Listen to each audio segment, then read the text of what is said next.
Circle of Connection, and with me today we've got our guests who we're going to talk about social media with. It'll be a different topic every week, but for now, social media. First of all, let's all introduce ourselves. So my name is Marie Hall of Empowerment House. Next we're going to go on to Sophie. I'm Sophie. I'm a marketing exec at law firm Jackson Lees Group, and I do all things social media there. And then I'm also just a 23-year-old social user.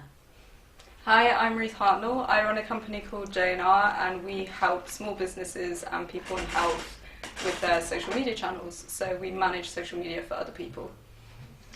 I'm Alex McCullough. I'm 22, makeup artist and nail tech, but I also, alongside from running my own businesses through social media, run the social media for the salon where I'm based. I'm Gemma. I run Big Conto Fashion. I also teach at Big Conto Academy, Beauty and Fashion. I'm a 35-year-old user, as in internet user. That is just so clear, and I run all our social medias. Fabulous. Okay, so today we want to talk about social media, and we want to look at it from all angles or perspectives. So the positives, but also the negatives. We know they exist. It's like, you know, the positives are, there are so many positives, but with every positive there always comes a negative, there always comes a bit of a downhill. So has anybody got anything that they want to elaborate on from that perspective? Who'd like to go first? Come on, Ruth. J&R. Alright, I'll go first. So I think some of the positive stuffs to do with social media, particularly from like a small business point of view. My company's only 2 years old, so for me, the company initially grew on social media, and I know that's the case for a lot of small businesses. Particularly for a company like mine that's service-based, it's actually there acting on your behalf as an introduction. So a lot of the time, even when you're not in the room, you are in the room, which is really helpful, and particularly helpful if you're a team right at the beginning of just one person, or my team that's now a team of 5. We still really heavily rely on social media to get us introduced to people, for us to find out what other people are doing, for us to keep on top of what our clients are doing. It's also really good for like ongoing customer relationship management. It's not just the initial thing, it's like the whole of the sales process. So I think from my point of view, I know there are other small business owners in the room, I think for me, that's been one of the biggest positives it's been there, is like, that was where my network was built. Yeah. So you start online, then you take it into a room, and for me that was really helpful. I don't know how you guys feel about that as well. Yeah, definitely. Yeah. I think with the beauty industry, you've got to be on social media. It's not the way it used to be, where you'd walk into a salon and they'd have books with photos printed out of hair and nails and whatever they've done. And word of mouth isn't what it used to be. If someone recommends something to me now, the first thing I do is go on social media to look at their social accounts. Yeah, definitely.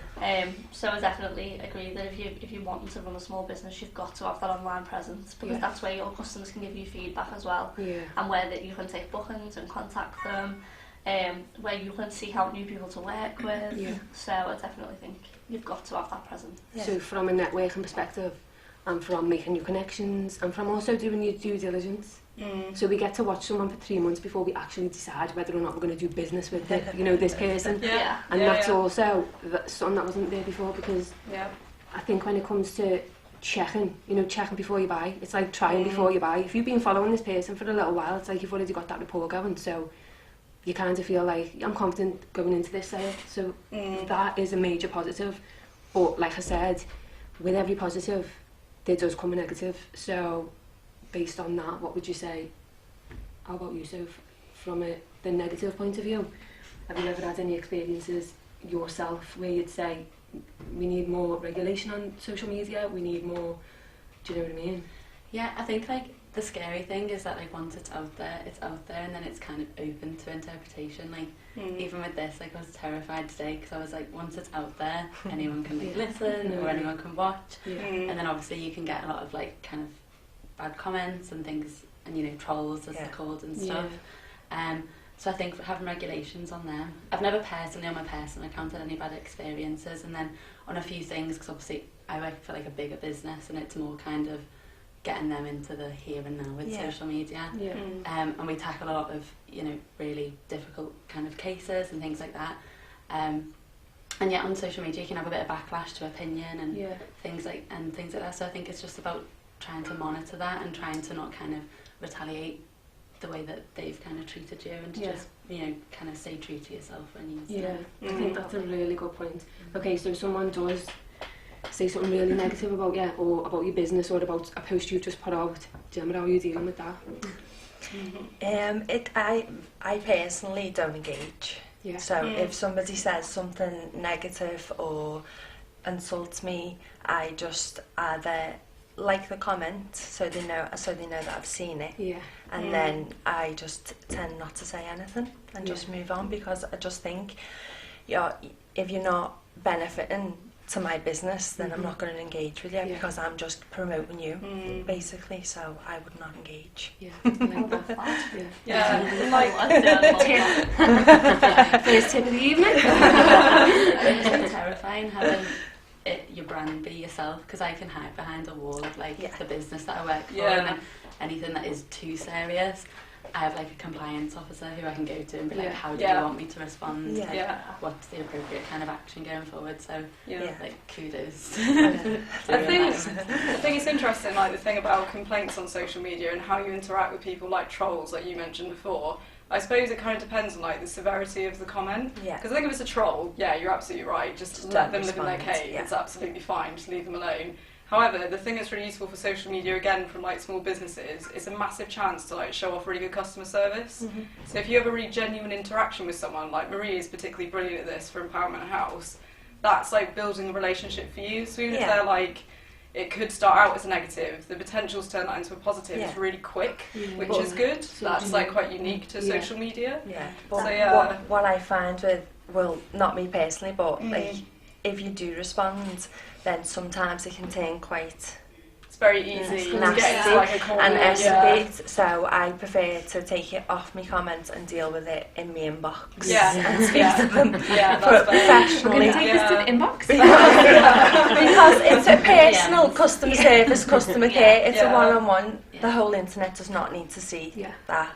But that's just my opinion. But I agree with you there, because I've seen over the years so many people write bad reviews of other businesses, but of people in my industry as well, and something like that can knock back all of your hard work into nothing. You build months doing people for free and doing modules and everything to build a brand, and one bad comment can knock that back. So I do say to my clients, if you've ever got a problem, there's ever anything wrong, please come to me directly with it. Don't go writing a post on Facebook. Because you're just going to kill my business, and I'm working really hard, and I don't want you to have a complaint. And it's easier for people to ruin it quicker than what you've built it. Yeah, it is. Okay, then, so when you're having this conversation now, for anyone watching who maybe comes to your salon and they've had a really good experience, how would you like them to kind of comment on, what do you want other people to know about that fantastic experience? They've just gone away, they've texted you, oh, that was brilliant, you're brilliant, thanks so much. How can we take that to social media to, negative can ruin a business, but the empowering message and the good feedback can make a business. So what's your tip for people who are trying to be positive and give good feedback, and what's your tip for people, best way to do that? I would definitely say Facebook reviews there's still a lot of weight on them, and Twitter as well. You take to Twitter and it's such a big platform. But I also love it if clients message me with nice feedback and say, oh, feel free to share this if you want, because they obviously want people to know that they've had a good experience. And it goes a long way for me personally when people share photos of what I've done on their social media. So if they tag me in a boomerang of their nails, or a selfie with their makeup, they're showing off to people that they're really happy with what they've received, which is what I want. I want you to walk out feeling confident, feeling happy. So anything where you've just genuinely thought, I'm made up with this, I want to share it, is such a nice way to pass on that positivity, 100%. Definitely. It's very different as well, because I think a lot of the time, when, from like my business perspective anyway, is like you kind of have to like self-promote, because we'll get like emails from clients, or like client questionnaire forms sent in, and then it's kind of like, oh, we're so good, we look at what we've done, look at what we've been sent in. But then if someone was to like log on, take the time to kind of follow share their opinion from their own personal page, that's like a really nice way to do it as well. And then it links to another kind of positive thing about social media, is like it can build, as you were saying before, it's a good like networking tool, it can build communities, it can build friendships, business opportunities, things like that. So. Ruth, I've got a question for you. Okay. So what is your view on how many followers?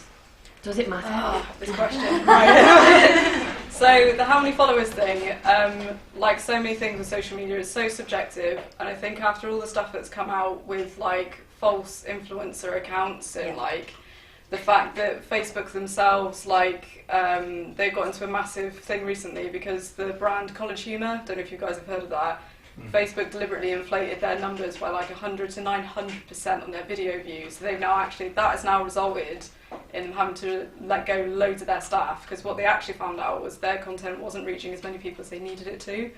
So that kind of thing, I'm just sort of like, your follower count is as important as the importance you put on it. So for me as a small business, there's absolutely no point me having 100,000 followers who aren't either relevant to my brand or are going to help further what we're trying to do with our work and reflect our business values. So yeah, you could buy some Instagram followers, but they're getting much better at like cracking down on that, so it's kind of pointless. So what I would say is aim for a number that feels a good reflection of what you're trying to achieve. It's like when you first set out to do your marketing stuff, you set SMART goals. So if you set those goals and you said, for us, 2,000 followers is good, it doesn't have to be 10,000. 2,000 is a good reflection of the work we've been putting into it. So I think it's 100% like dependent on what you're trying to do and focus on that. Try not to focus on that other influencer who does the same thing as me, got 5,000 followers yesterday because they appeared on ITV. Sometimes you can't do that and you need to recognise like the payoff either way. So it's just stay true to your brand and be happy with what you're doing. I think that would be my advice. I would applause that. I couldn't agree more with that, 100%. Because you'd rather have 100 genuine followers than 10,000 fake ones. It's who would just engage a number at the end of the day. It is just a number. And I think, especially for like younger people, they're so concerned about the follower count. They really care about it. It's how many views have I had on TikTok is the latest thing which baffles me. My little cousin's 9 and she loves it. It's like this got 100 views and it's like everything to her. But it's just a number. It doesn't really mean anything if you're not getting anything back from it.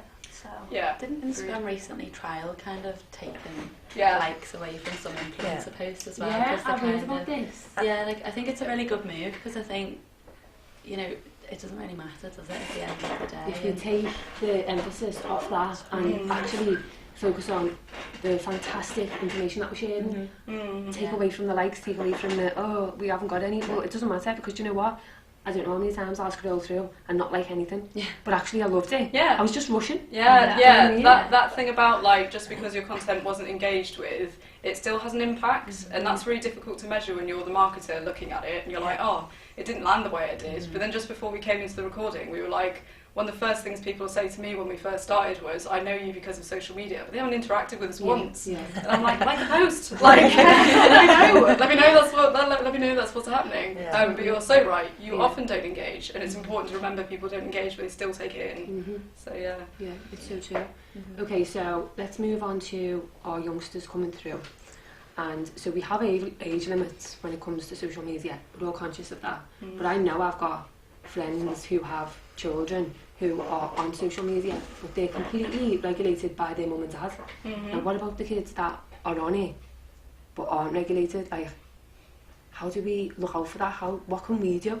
I'm not gonna lie, I feel sometimes like the kids are better at regulating their social media than we are. Because they've got like such a front up of, I don't need to hear that, because they are, I suppose when you're younger you're so much more confident and you don't necessarily think about all the things that we overthink as adults. They're quite fearless, aren't they? So, and again, like using my cousin as an example, she loves Instagram. She'll post 100 photos in a day of all family and everything. Never once have I seen or heard her upset because of it. She just loves it. And I think her mum and dad watch her account, they'll like log on and make sure there's nobody weird following her, but she will also herself go, I don't know this person, and just block them. Whereas I think her mum and dad would overthink it, whereas she's just like, oh, whatever, move on. So I think sometimes, as long as they're being taught that there are dangers to it, they don't need to be like mollycoddled through it, because it's going to be such a big part of their life. They're going to have to use it in school, in work, so they've got to know what they're doing. I think the younger we teach them, the better. Almost. Should we take them to school? Like, Yeah. she can take it into school. I think there's also a thing there, like the attitude of your cousin there that you were talking about. I think there's also like quite a generational difference between how people who are native to that environment, people that have only grown up with it. I very much saw it happen at 30, so I've seen all of it. I only interacted with it as an adult. So like I've got a similar reaction to your cousin, but I'll just have a very like low tolerance rate and I'm like, no, I'm done, and I'll like turn it off. Yeah. But you're right, as an adult I'm much more considered about what I post and that kind of thing. So I think there's the problem with that attitude is there could be something posted they regret later and it like lives in ink, so to speak. It's like something that like could come back. So it is a dangerous place, I think, for kids, and I can't speak with great authority because I don't have any children in my life, but like I would imagine it's something that could cause issues later.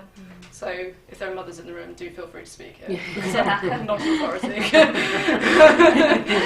Okay, let's move on to some of the fantastic things that have come about as a result of social media being there to get your voice heard, to Me Too. So we know about that. Now come on, it's like, that's huge. So it lends a voice to some people in certain situations. We can't deny that. That's just like fantastic. Has anyone got a view? Yeah, I think the Me Too thing is like a good microcosm example of like what can happen, the power of social media and the gasoline effect. I think if you have a few engaged people really engaged, suddenly something ignites and it becomes this huge thing. And that whole thing was started by someone offline, and then it became this online thing. So again, it's thinking about that relationship between what happens in the real world and what happens in a digital space. They're very much interlinked still, and that's the problem with trolling and things like that, because you forget that there's real world impact. So yeah, like it's a really big positive thing that that's happened, but it's also given birth to things like the far right, and it's given a voice to people who are extremely damaging to a lot of people, and you know, there's always the light to the dark with that kind of thing. So I think it's always like you want the people that you agree with to have a voice, and the people you don't agree with, like, and really strongly disagree, not just people you don't lightly disagree with, but people you strongly disagree with, you're just like, oh, I wish you'd shut up. And it's like, you can't regulate people that way, so it's difficult. I think that can sometimes be a bit dangerous as well, because it can be a bit of like an echo chamber and a bit of like a bubble. So like, as an example, so I mean, politics, like obviously the general election's just gone on. I'm a Labour supporter, and I think who I follow is a reflection of how I think, how I see the world. So that, you know, you can, in the run up to kind of the election, you can think, oh, like we're getting somewhere here, you know, like everyone really wants to like help the homeless, everyone wants to do this, everyone wants to fight for change, and then like the actual election results come in and you think, oh, there's a whole other side to social media that I don't see, because I'd never follow Young Conservatives, I'd never follow like you know, any Conservative MPs, and I think it's as you say, you really have to, if you're going to use social media, and you have to be very conscious of the reality as well, and you have to not only use that as your only kind of source of like news and you know, information, that's but you need to really kind of balance it out, because it is just a reflection of you, really, isn't it? Because, so I think it's really easy as well for people to sit on social media and go off on what they think is a good point, but is actually quite damaging. So I feel like Jamila Jamil is the biggest example of this. She's all body positivity and fight for change, and that's great. But a few weeks ago on Twitter, she saw a young girl post that she was going on a water fast, something like that, and she was really quick to retweet this girl and attack her, and then all of her followers started to attack this girl, and she ends up like leaving Twitter or something. And it came out that this girl has had eating disorders and she's had trouble, and all that did was like send her back into a bad place. So she's trying to be, you know, you don't need to diet, you don't need to do this, but attacking is not always the way to do it. But it is easy to sit behind the screen and just attack people because you think that they're wrong, isn't it? So you've got to kind of take a step back yourself and go, is what I'm going to put out there going to upset someone, even though I think it's right, and it probably is right, but will that be right to that other person? I think that influence like that needs to be a little bit more educated and a little bit more like aware of the impact that they have, because as soon as they attack somebody, the first thing that always happens is all their followers attack them. So they need to do it in the right way. Like, it's okay disagreeing, but to attack someone, it's completely the wrong way to do it. So I feel that they need to, like, everyone's an influencer, but they're not really like educated in how things work and are sensitive to people's Yeah. struggles. They So I just, think yeah. the advice that we would give would probably be, before you put that post out there, Yeah, just have a think, little a check. little think Do you about need to it. say that? Yeah. Yeah. You know, is this Is actually your something that... is your opinion going to have a bad effect on this person's life, or is it going to be Yeah. positive? Why would you want to bring anything negative just because you don't agree? If you don't agree, don't speak about it. Yeah. Sometimes I think that we Yeah. do have people who do it on purpose. They will say That's something what I mean. really Yeah, just to get their followers Just up. to- Yeah. Love a bit of Yeah. controversy. And I know what names are popping into people's heads Yeah. on this table right now, and I'm not going to give them no airtime. This is where mental health comes into it, though. Like Yeah. the mental health has risen because of the amount of Yeah. social media, trolling and bullying we and have to take cyberbullying responsibility. and stuff. All of us, Yeah. like, and pass it on even. So if you've got a friend next to you who's like, stay that, it's like, no. Yeah, You Just do don't that. like Yeah. it. Yeah, You don't just need to don't do that. like it. Don't How say many it. times have we had this conversation It's about so true. calling other people out? Yeah. So Yeah. you see all the time people say, oh well, I hate this person for that reason or whatever reason. We've got to be able to call each other out as well and say you are being bang out of Yeah. order, but you know, the people that we know in our lives, you see them posting something that's completely wrong. Yeah. You've got to say you cannot Don't do it. Yeah. be doing that. You Yeah. cannot be putting that out there. If that's your opinion in your head, that's fine, but keep it in your head. Yeah. Don't be Yeah. attacking other people for it. Yeah. You don't, There's you a don't way of need- delivering it, isn't Yeah. there? And Yeah. obviously attacking them and getting all your followers to follow them and say stuff to them is not the way. Yeah. Exactly. Yeah. I think, that is major. It's like it's be like, well, okay, this is my opinion, but that's just my opinion. You don't have to say it in a mean way. The thing is, the mental health point that you raised is Yeah. interesting because, like, it causes issues but also helps to resolve some. So that light dark Yeah. thing we were talking about before, like, it will make you feel more anxious. It does make you feel exhausted. Course. If you scroll on Twitter for 5 minutes, I feel Yeah. tired at the end of it. I'm just like, it takes a toll. Equally, if you're someone who is cut off and isolated from things, Yes. it's like a balm. It's a rescue thing. Yeah. So it's important to think about that. But also, like, if someone, like, I'm going to say his name and I'm really sorry about it, Piers Morgan, post something.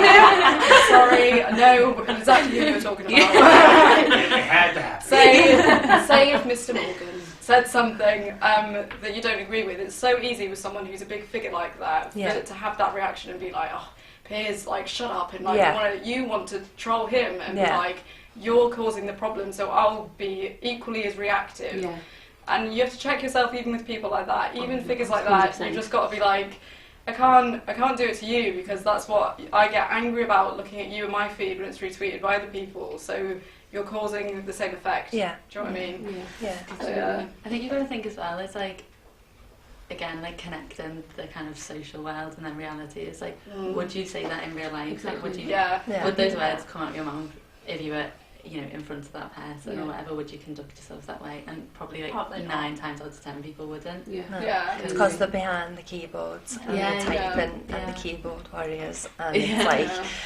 I think so we're coming towards the end of the show, and what would be fantastic would be if we could all end on a positive point regarding social media. So I'll start. Mhm. For me, it's as long as you get who you're following right, that feed can be such a tremendous force of inspiration and empowerment and positivity. Mhm. You can look at your phone and just see something and you just go, I needed to see that right now. Like, yes, fantastic. And that's it, you set for the day. So for me, that is the positive side of social media. The inspiring and empowering and positive impact that it can have, depending on if you're following the right people. So you take responsibility for who you're following. Mm. And if someone's negative or does your head in, drains you, unfollow. yeah. Okay? Yeah. What's yours?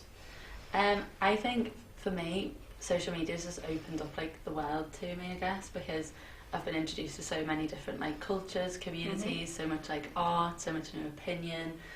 I'm just following people who I'd never ever in a million years meet, Yeah. and I think that kind of bridge that it acts as to Yeah. different countries, different communities and stuff is just amazing. We've never had access to that before, and it used correctly and monitored and regulated, that's a massive like tool to move forward with. I love it.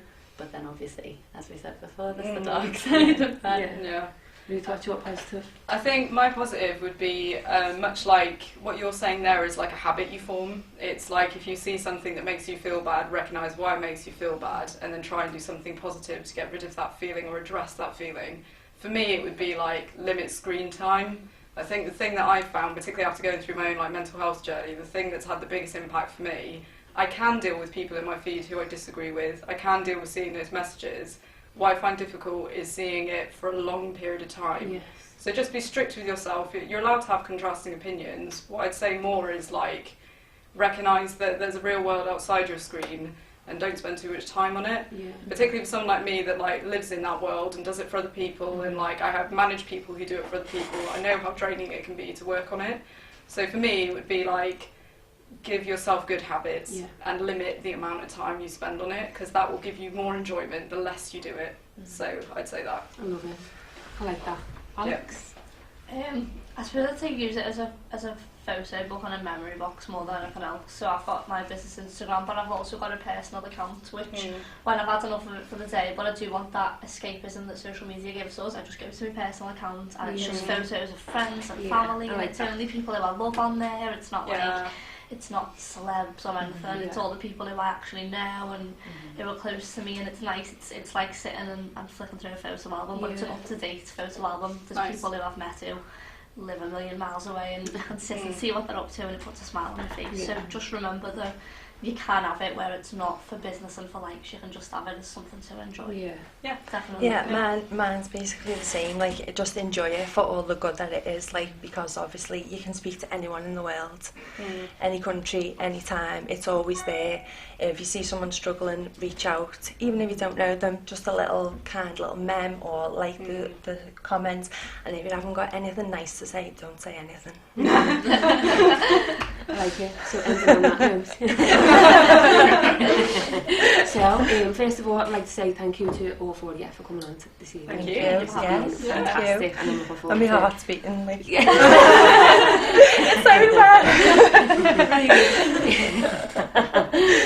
So that's it. That's the end of the first Circle of Connection show. Look forward to seeing you at the next show, which we'll be talking about imposter syndrome. So make sure you tune in for that one. It's going to be really, really, really good. I'd like to thank you ladies for all joining me here today on Condor Online. For now, let's close the circle.